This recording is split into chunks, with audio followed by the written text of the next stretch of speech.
Je m'appelle Jessie Carrel-Ambroisine, je suis la fondatrice de l'application Febo.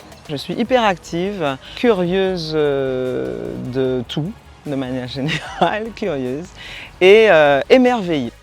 Alors l'idée de Febo est née à une époque où je faisais beaucoup de paddle, où j'avais besoin de formations météo précises pour décider d'aller dans le nord ou le sud de la Martinique. J'ai cherché une solution que je n'ai pas trouvée, donc je me suis dit que c'était l'occasion de la créer. C'est la seule solution, en tout cas à l'heure actuelle, pour avoir des informations les plus précises, géolocalisées et surtout les plus récentes possibles grâce à une communauté engagée. Alors Febo s'adresse à plusieurs publics. En premier, ce sont les particuliers qui vont utiliser l'application pour leurs activités de loisirs. Febo s'intéresse aussi aux professionnels qui pourront partager avec la communauté les conditions naturelles de leurs lieux respectifs.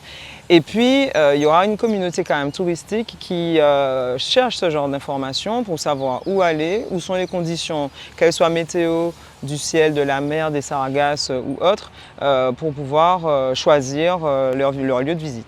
Je vais prendre l'exemple qui m'est arrivé il n'y a pas très longtemps, un jour de pluie sur le centre et j'ai choisi de rester chez moi parce que c'était vraiment le déluge et puis à la fin de la journée j'ai constaté sur les réseaux que dans le sud il faisait très beau, que j'aurais pu passer une super journée et j'ai été freinée par les conditions météo au moment où je suis partie, où j'étais chez moi en tout cas. Donc si j'avais eu fait beau, ça m'aurait motivée à sortir. Après quelques mois de travail, de prototypage de l'application, il faut passer au concret. Premièrement, on peut se préinscrire sur la page febo.fr pour avoir toutes les actualités. La collecte sur la plateforme Ulule servira à poursuivre le développement de l'application pour qu'elle sorte le plus rapidement possible dans sa version bêta.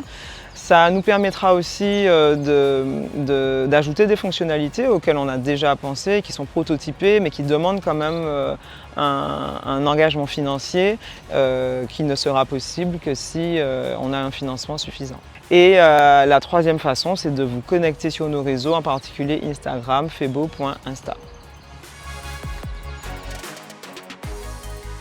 J'ai hâte de vous retrouver sur la plateforme et de pouvoir interagir et se partager les bons plans météo.